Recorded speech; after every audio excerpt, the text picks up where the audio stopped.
Bonjour à toutes, j'espère que vous allez bien, que vous êtes en forme et que vous profitez peut-être enfin du soleil. Nous, aujourd'hui, on est vendredi 25. Il fait super beau et franchement, on a eu un temps tellement pourri récemment que vraiment, j'en profite à fond. J'espère que ça va durer. Bref, voilà, le début du printemps est un petit peu chaotique par ici. J'espère que c'est mieux chez vous. Mais je ne vais pas vous parler de la météo pendant 10 minutes. Aujourd'hui, j'ai envie de parler avec vous d'un sujet qu'on voit pas trop, je pense, en général sur les réseaux et qui est pas tellement abordé. Donc je me suis dit, pourquoi ne pas en parler? C'est un sujet très positif, très enthousiasmant, l'échec.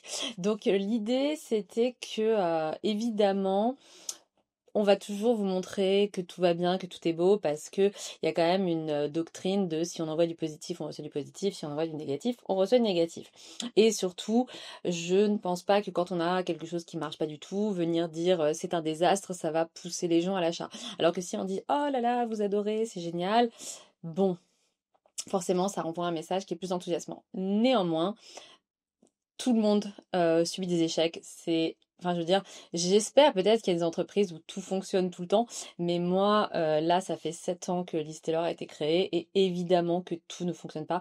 Évidemment que j'ai subi des échecs, certains plus gros que d'autres. Certains aussi, on les relativise avec le temps, c'est-à-dire qu'on peut avoir quelque chose qui marche pas au lancement et puis qui va fonctionner dans le temps et où rétrospectivement, quand on regarde 2-3 ans en arrière, on se dit, ah bah finalement, par rapport typiquement aux ventes actuelles, et ben tel produit, dans ce contexte-là, il y a 3 ans, j'avais l'impression que ça n'avait pas marché. Maintenant que je regarde avec plus d'historique, je me rends compte que c'était quand même un succès.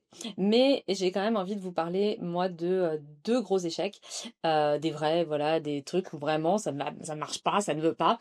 Et voilà, et discuter avec vous surtout de comment gérer cette situation. Sachant que c'est pas du tout une vidéo pour vous donner des conseils, c'est juste pour vous partager la façon dont moi je gère et comment ça se passe. Et j'espère vraiment que la majorité des gens gèrent mieux l'échec que moi parce que je ne suis pas franchement un modèle. Donc c'est parti, j'espère que cette vidéo va vous plaire.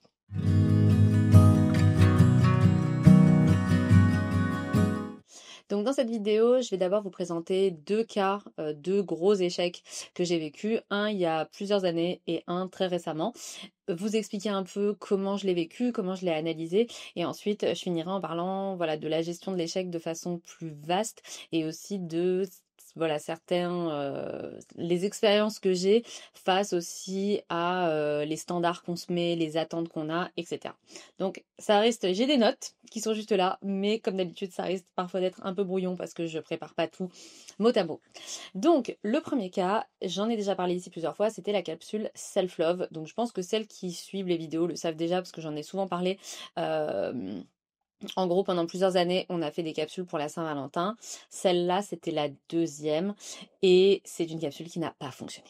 Voilà, il faut être enfin, faut être lucide, mais surtout, ce qui était difficile, c'est que la gestion des quantités, je pourrais faire une vidéo rien que sur ça, mais la gestion des quantités de kits, de choses comme ça, c'est hyper difficile.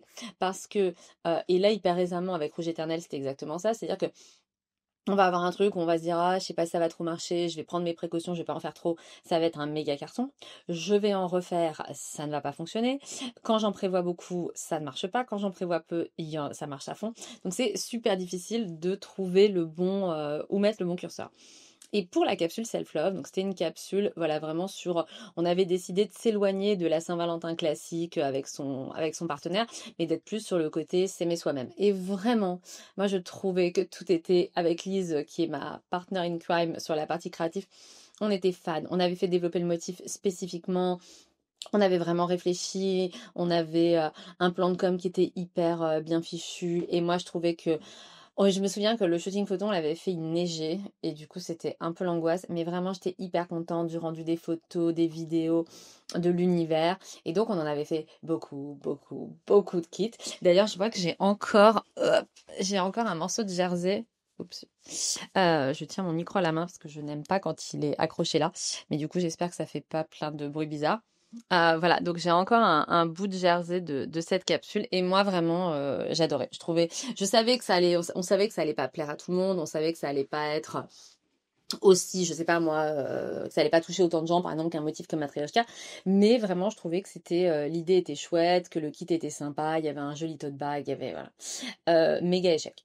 Et à ce moment-là et dès le début, c'est-à-dire que dès qu'on a commencé à teaser sur les réseaux sociaux, dès qu'on a partagé sur IG, je me suis dit ouh là là là là, on va se ramasser parce qu'il n'y avait pas du tout d'engagement.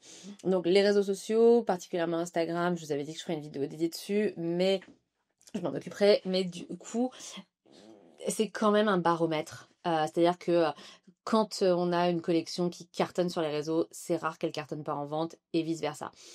On peut y avoir des exceptions. Nous, on a eu l'exception avec la collection automne qui a très bien plu sur les réseaux sociaux et qui n'a pas si bien marché au niveau vente. Mais en temps normal, je veux dire, typiquement, vous voyez là la capsule avec Charlotte Jobert Rouge Éternel, c'était un énorme carton sur les réseaux sociaux, c'était un énorme carton en vente. Donc quand les réseaux sociaux sont très très mous, que l'accueil n'est pas du tout là, que nos vidéos et nos photos elles sont pas montrées, déjà c'est un bon drapeau rouge de se dire oulala, ça va peut-être pas être un carton. Et c'est exactement ce qui s'est passé. Et là, moi, ma réaction, ça a vraiment été, et c'est souvent ça, et ça, je déconseille, hein, vraiment, très mauvaise réaction, c'est que, en fait, j'ai un désamour complet sur le produit, et je suis écœurée. Voilà, je suis écœurée, et je sais qu'avec Élise, c'était pareil, hein. On a un peu le même caractère, et toutes les deux, on était tellement déçues, tellement dégoûtées, que c'est un peu en mode, allez hop, erase, on tourne la page, on passe à autre chose, alors que c'est un peu idiot de réagir comme ça parce qu'il vaut mieux se dire, bah de toute façon on en a plein, il va falloir les vendre, on va pas les brader au bout de la deuxième semaine. Donc réfléchir plutôt en termes de communication à un autre angle pour essayer de toucher son public. Mais voilà, je vous dis ça à froid maintenant, plusieurs années plus tard. Mais sur le coup, bah en fait, on réagit avec son cœur et pas avec sa tête. Et moi, j'étais hyper déçue, j'étais hyper dégoûtée. Et du coup, on s'est dit, allez, on n'en parle plus, on passe à autre chose. Voilà. En gros, on a été tellement blessés et déçus de voir que notre travail dans lequel on avait mis beaucoup de cœur, beaucoup d'énergie, où on avait voilà, vraiment léché la communication, n'a pas plu. Et du coup, bah, c'est limite un échec dans un échec de réagir de façon voilà aussi radicale en quelque sorte et de pas se battre pour son produit et finalement de pas se faire confiance aussi, de se dire non non mais peut-être qu'on sait enfin et surtout ne pas se questionner, de pas prendre le temps de se dire bon qu'est-ce qui n'a pas marché. On l'a fait après, mais en tout cas sur le coup à chaud, c'est trop difficile de se questionner et de se dire est-ce qu'on peut réagir? Est-ce qu'il y a quelque chose qu'on peut faire? Voilà, on a tourné la page beaucoup trop vite. Donc ça, c'était le cas numéro 1. Le cas numéro 2, il est plus dur parce que je le comprends pas. C'est-à-dire que si je reviens sur le cas de self-love, en fait, je pense qu'on était sur peut-être quelque chose de trop enfantin. Peut-être quelque chose voilà de trop adolescent-enfant. Et nous, notre clientèle, c'est pas des adolescentes et des enfants. C'est plutôt voilà des femmes de nos âges, trentaine, quarantaine, cinquantaine, et je parle de nos âges avec mon équipe, et pas mal de mamans, de choses comme ça, et la thématique self-love, ben c'est pas une thématique qui touchait cette cible-là. Donc c'est plus l'analyse qu'on a eu après de se dire les motifs nous on adorait, mais tout le monde va pas les assumer à l'extérieur. En plus, on avait repris des patrons qui étaient déjà dans Cozy at Home. Et Cozy at Home, alors il y avait une option avec ou sans patron, mais Cozy at Home, ça a été un tel succès que du coup, bah, il y avait déjà peut-être beaucoup de personnes qui avaient déjà cousu ces motifs, qui avaient déjà cousu l'ensemble qu'on proposait. Voilà, donc il y avait quand même pas mal de raisons où rétrospectivement, en y réfléchissant, j'ai pu les comprendre. Sur le coup, à chaud, c'était vraiment, c'était trop difficile. Le deuxième cas, il est plus difficile, il est plus compliqué parce que je comprends pas. Je comprends pas ce qui ne plaît pas et maintenant il faut l'accepter, mais il y a une grosse incompréhension et on n'a pas tellement d'explications. Donc on va en parler tout de suite.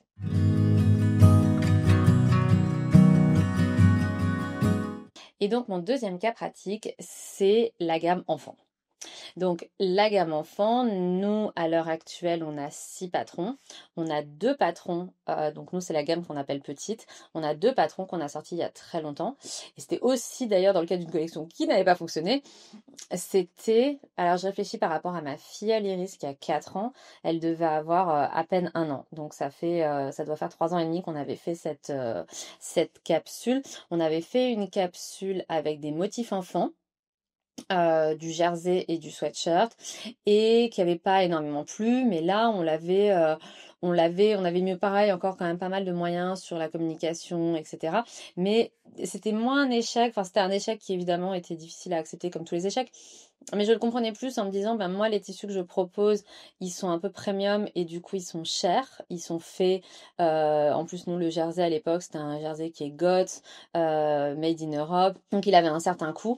Et l'analyse que j'avais eue, c'était de me dire, bah en fait, et c'est assez logique, en tant que maman, on n'a pas envie de mettre 25 € le mètre pour un tissu pour enfants, alors qu'ils vont grandir à toute vitesse. Et qu'en plus, on va pas se mentir, il y a plein d'enseignes avec des très jolis motifs pour enfants qui sont beaucoup moins chers. Donc c'était ça, du coup cette partie-là, je l'avais pas mal vécue. En revanche, on avait testé les patrons enfants et donc on avait la robe comète et la jupe bliss qu'on avait fait en version petite. Et pareil, ça n'a pas, c'est un peu comme pour cette partie-là, c'était un peu comme self-love, c'est-à-dire que ça a pas pris. Nous à l'époque, on était encore une petite équipe, j'avais pas forcément d'énergie à mettre à ce moment-là dans les patrons enfants. Et du coup, on l'a laissé tomber assez vite avec Lise en se disant, bon, franchement, voilà, ça n'a pas fonctionné. C'est quand même cher de développer des patrons, faut bien le voir. Ça, j'en parlerai plus sur la deuxième partie, voilà, de l'échec des enfants. Mais en gros, voilà, on a laissé tomber pendant plusieurs années en se disant, en plus, nous, assez souvent, le fait de décliner nos patrons adultes en patrons enfants, ce qui se fait beaucoup, nous, c'était pas forcément hyper pertinent parce qu'on fait beaucoup de patrons pour femmes qui sont assez complexes avec des techniques qui sont pas simples et on se disait est-ce qu'une maman elle a envie, enfin il y en a certaines évidemment qui ont envie, mais est-ce que la majorité de notre cible elles ont envie de faire par exemple notre robe solstice avec le twist pour un enfant et de devoir s'embêter entre guillemets à le repasser, je sais pas si je prends la blouse rêverie avec les plis religieuses, est-ce que pour un enfant on va pas un peu plus sur du rapide et efficace que sur des techniques comme ça un peu complexes. Donc on a laissé tomber pendant plusieurs années et je pense il y a 1 an et demi, c'était juste avant que Lise parte en congé mat, on s'est dit est-ce qu'on relancerait pas la gamme enfant mais sans faire des déclinaisons de nos patrons adultes. Vraiment en faisant des patrons enfants pensés pour les enfants avec leur propre identité qui ne sont pas des déclinaisons et en réfléchissant tenue complète. Donc on s'était dit, on va faire comme pour nos vêtements, on va faire la même chose que pour les vêtements femmes, en gros, de réfléchir à des tenues complètes en alliant tricot et couture. Et c'est comme ça qu'on est arrivé à la création de la blouse robe Garenne, le short pantalon Marelle et le gilet fleur. Et franchement, on était ravis de cette tenue. Moi, j'ai pas de filles, j'ai des petits garçons, mais je me disais, franchement, c'est archi adorable.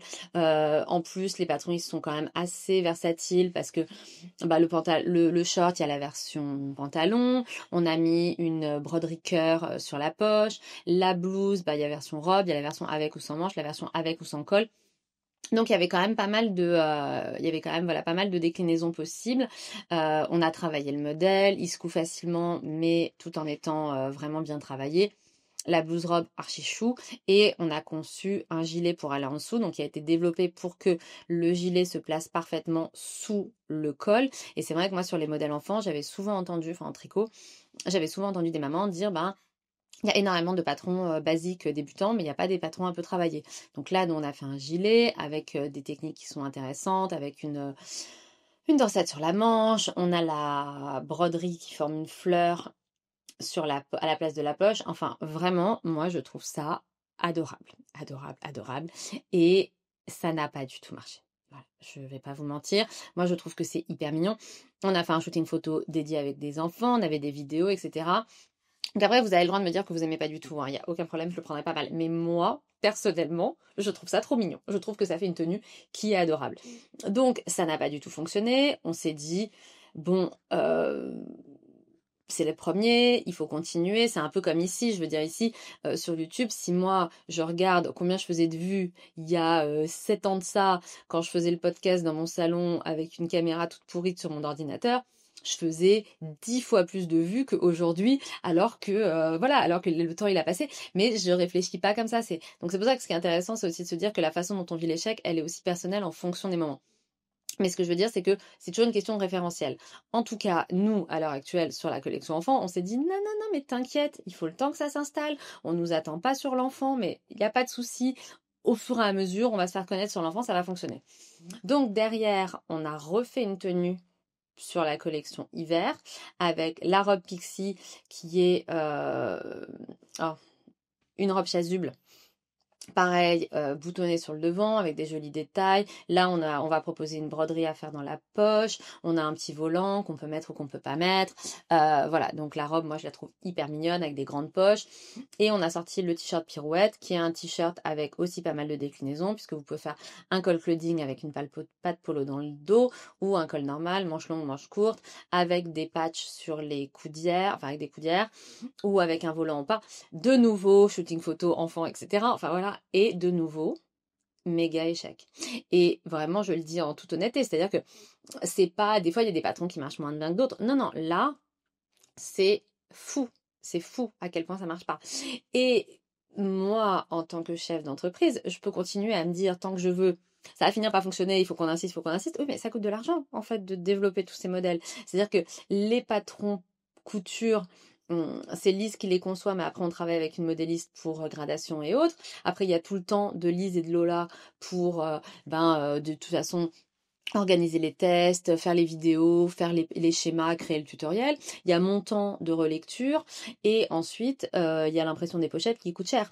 Donc il y a tout un coût qui est attaché à ça. Et les patrons de tricot, moi je travaille avec une styliste maille, je vous l'ai dit plein de fois, parce que j'ai pas les compétences moi de faire des patrons de tricot et que je veux pas qu'ils soient mal conçu, donc je travaille vraiment avec une professionnelle qui a fait l'école de la maille, etc. Donc les patrons, ils sont fabuleux, elle est extraordinaire, mais je la paye, et je la paye cher. Donc un patron qui fonctionne pas, c'est vraiment, je veux dire, il y a un coût derrière. Donc là, on se retrouve, moi je me retrouve dans la situation à me dire, ben, qu'est-ce que je fais?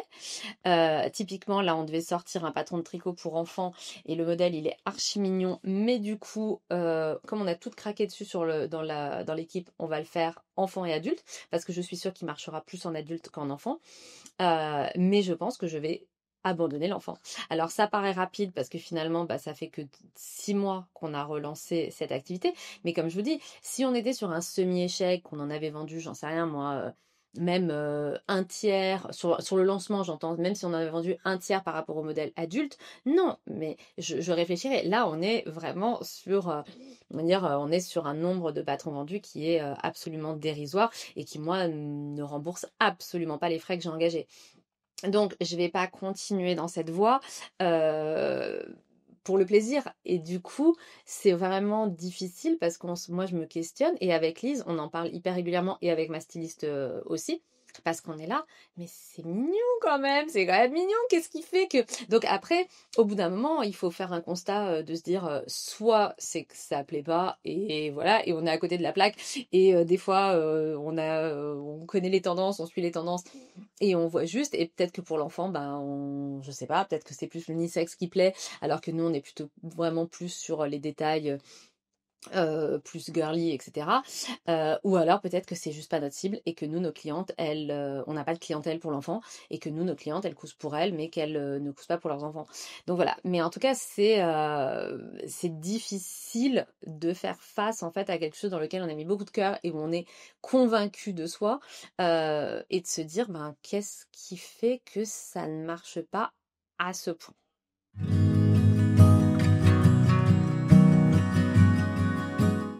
Donc voilà, donc c'était mes deux exemples. Donc vous voyez que dans ces deux cas, il y a quand même automatiquement, on va se questionner sur son positionnement, sur l'analyse du marché, sur les envies de nos clientes et ça nous oblige aussi à nous challenger. Donc moi, globalement, je vais avoir souvent cette réaction un peu épidermique dès le début de me dire j'ai tout raté, je suis nulle, rien ne va, je ne veux plus jamais entendre parler de ce motif, ce patron, ce machin. Et puis après y revenir avec le temps à tête plus reposée et se dire bon, qu'est-ce qu'on a mal compris, qu'est-ce qu'on pourrait mieux faire, comment est-ce qu'on peut se challenger. Et c'est vrai que souvent, ça permet vraiment de se remettre en question et de se poser les bonnes questions pour avancer. Ensuite, néanmoins, il y a quelque chose dont je voulais parler qui est aussi l'anticipation d'un échec par rapport à nos propres standards. Donc ça, je voulais en parler parce que ça nous arrive hyper souvent, surtout Lise et moi de toute façon, d'être potentiellement déçus de quelque chose. Donc un exemple concret que j'ai, c'est qu'il y a très longtemps de ça, on avait reçu 2 viscoses pour un lancement qu'on trouvait beaucoup moins fluides que d'habitude. Et C'est vrai que moi, j'ai des standards sur mes tissus qui sont assez pénibles pour les usines, je vous en avais déjà parlé. Du coup, elles ont des traitements en finition qui sont particuliers pour mieux résister au lavage, pour pas tirer de fil pendant la couture, etc. Donc, bon, ça peut toujours arriver, mais en tout cas, c'est exceptionnel. Et dans ces cas-là, il faut nous faire un petit mail. Mais là, on avait reçu, je sais pas, 4 viscoses pour un lancement. Il y en avait 2 qui étaient très bien. Il y en avait 2 où on s'est regardé avec Lise et on était en panique parce qu'on touchait, on était là, elles sont elles étaient beaucoup moins fluides que d'habitude. C'était pas une catastrophe, mais c'était quand même pas notre standard de qualité habituel. Et puis le reste de l'équipe était là, oui, bon, c'est peut-être un peu plus, elle est un tout petit peu plus cartonnée que d'habitude, mais franchement, voilà. Donc les autres filles de l'équipe, déjà, elles nous ont un peu, voilà, elles nous ont un peu calmées. Et puis de toute façon, c'était trop tard. C'est-à-dire que moi, une fois que je reçois le tissu, si vous voulez, de toute façon, les précommandes des revendeurs, elles sont passées. Il faut les expédier, on a une date de lancement à respecter. On était un peu coincés. Donc c'est le genre de moment où j'y vais mais j'ai peur, on envoie, et c'est 2 motifs qui ont cartonné, cartonné de chez cartonné. On en a vendu des tonnes, après j'ai dû les reproduire, et on n'a jamais eu un retour sur ces 2 motifs pour nous dire la viscose elle est un peu plus dure que d'habitude quoi. Et du coup ça nous avait pas mal remis en question avec Lise en se disant bah tu vois en fait on a des standards qui sont parfois tellement élevés, on vise tellement la perfection qu'on ne se rend pas compte qu'il y a un degré d'acceptation. Je veux dire, il y a un pourcentage de c'est pas si grave. Je veux dire, évidemment, moi, si jamais je me rends compte que le tissu il a pas ses finitions, là, ça va être un gros problème. Mais là, c'était pas le cas. C'était juste que la finition, l'après qu'ils mettent pour rendre le tissu plus résistant au lavage, il était un peu plus épais que d'habitude. Mais moi, j'en ai pas dormi de la nuit. J'étais complètement paniquée. Et au final, zéro impact. Et clairement, quand on a des défauts de production, on le sait. Je veux dire, il y a eu un moment pendant plusieurs mois où on avait des micro-taches sur le tissu. Ça se voyait pas forcément à la découpe, mais les clientes, elles nous le remontent. Je veux dire, c'est ce que je me suis tuée à expliquer à mon usine, c'est que moi, mes clientes, elles ont le nez sur le tissu, donc tous les défauts, elles les voient. Et évidemment, c'est bien normal, quand elles en voient, elles nous les remontent et nous, on gère le service après-vente. Donc, ce qui est intéressant dans ce cas-là, c'est que il faut pas se faire piéger par ses propres attentes et ses propres standards, parce que, bah voilà, parfois on peut se mettre la pression sur quelque chose et en fait personne va remarquer le mini défaut que moi j'aurais vu.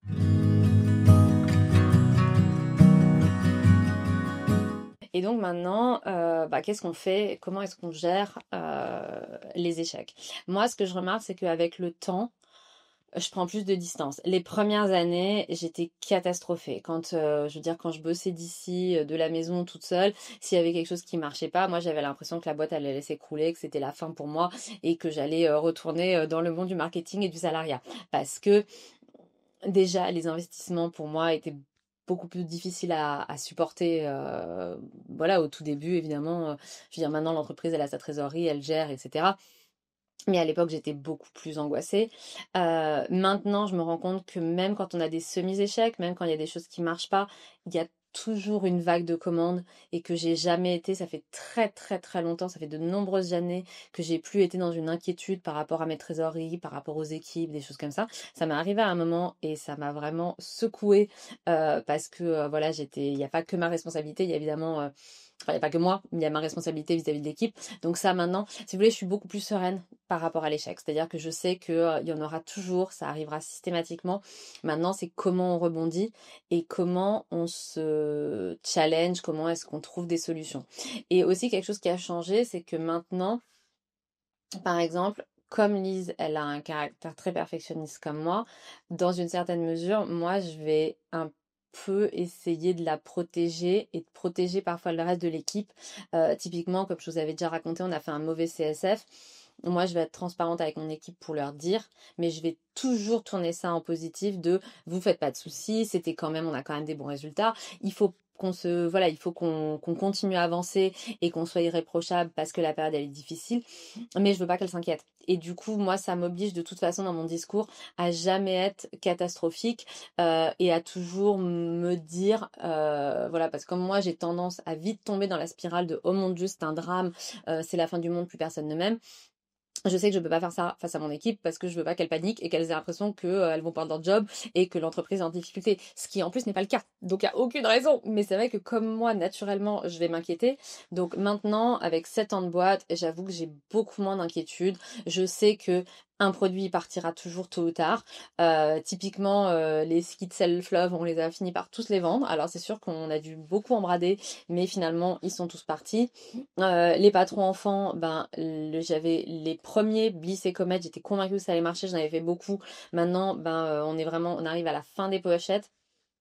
Et c'est des patrons qui vont rester en PDF. Les autres patrons enfants, les revendeurs nous avaient suivis, mais pas loin des commandes des modèles femmes. Donc c'est pareil, j'en avais pas fait énormément. Donc maintenant, je pense que j'arrive plus à évaluer qu'est-ce qui va marcher, qu'est-ce qui va pas marcher.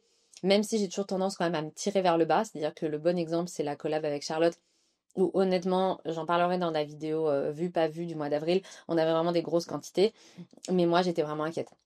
J'étais plus inquiète qu'elle à me dire si ça marche pas, on n'est pas sur des précommandes, on a une quantité monumentale, ça coûte très cher, voilà. Et finalement, ça a hyper bien marché. Donc moi, j'ai toujours un petit, vous voyez, syndrome de l'imposteur qui est quand même bien là. Mais voilà, vis-à-vis de l'échec, c'est vrai que maintenant, je prends plus de recul, j'arrive plus à me dire comment est-ce qu'on peut en reparler, qu'est-ce qu'on peut faire, est-ce qu'on peut j'en sais rien, moi, faire une collab avec quelqu'un qui va parler de ce produit qui a moins bien marché et essayer de rebondir. J'essaye aussi, j'ai moins de désamour des produits qui marchent pas. C'est sûr que ça m'impacte quand même. C'est-à-dire que il y a quoi que je fasse, si il y a un motif que j'adore avant qu'il sorte et qu'au moment du lancement personne ne l'aime, je vais plus l'aimer non plus. Et ça, voilà, je peux rien y faire. C'est un peu comme ça. C'est mon caractère. C'est mes clientes qui vont aussi donner la note finale de ce qui fonctionne ou pas. Bon, ça m'est arrivé d'avoir des motifs que j'adorais et qui n'ont pas fonctionné et je continue à les adorer, mais il y a quand même toujours un truc qui est lié à l'appréciation du public, on va dire. Donc en gros, en conclusion, ce que je dirais, c'est que par rapport à la gestion de l'échec, je pense que le plus important, c'est de réussir à rebondir, à se poser les bonnes questions et parfois à changer de cap et parfois à juste accepter que la meilleure chose à faire, c'est renoncer si jamais ça nous met en risque vis-à-vis, voilà, si jamais ça peut créer le moindre risque vis-à-vis de ton entreprise, il vaut mieux abandonner et passer à autre chose et trouver des nouveaux projets excitants et quand même se dire, on a fait du bon travail, ça n'a pas marché, c'est comme ça arrive et ça marchera mieux la prochaine fois. En gros, pour conclure, ce que je dirais, ce que je retiens vis-à-vis de l'échec, c'est que de toute façon, c'est inévitable. Donc il faut s'y confronter, on sait qu'on va y être confronté et ce qui compte, c'est la façon dont on réagit. Ça nous oblige à réfléchir, à ajuster notre stratégie et du coup à faire évoluer l'entreprise pour le mieux, à mieux, voilà, typiquement à mieux se connaître et vraiment, vraiment garder en tête que ça n'est qu'une étape. Voilà, c'est un moment, ça ne prédit absolument pas de l'avenir, ça ne veut pas dire que tout ce qu'on va faire par la suite va être mauvais, c'est une mauvaise étape à passer, donc le mieux c'est de serrer les dents, si on a le courage d'essayer de changer la communication, d'en parler différemment pour retrouver le succès sur ce produit ou passer à autre chose et se dire le mois prochain aura plus de succès. Donc j'espère que cette vidéo vous aura plu, que ça vous aura intéressé de voir ma gestion très imparfaite et très émotionnelle de l'échec.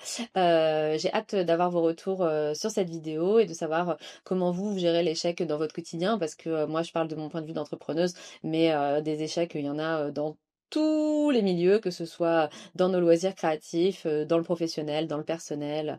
Voilà, donc là évidemment moi le focus c'était sur l'entreprise, mais voilà, si vous avez des astuces pour mieux gérer l'échec, je serais curieuse de les connaître. Je vous embrasse. N'oubliez pas de vous abonner à la chaîne si jamais le contenu vous intéresse. Si vous avez le temps de mettre un petit cœur et de mettre un petit commentaire, ça me fait toujours hyper plaisir. Donc voilà, je vous remercie et je vous dis à bientôt.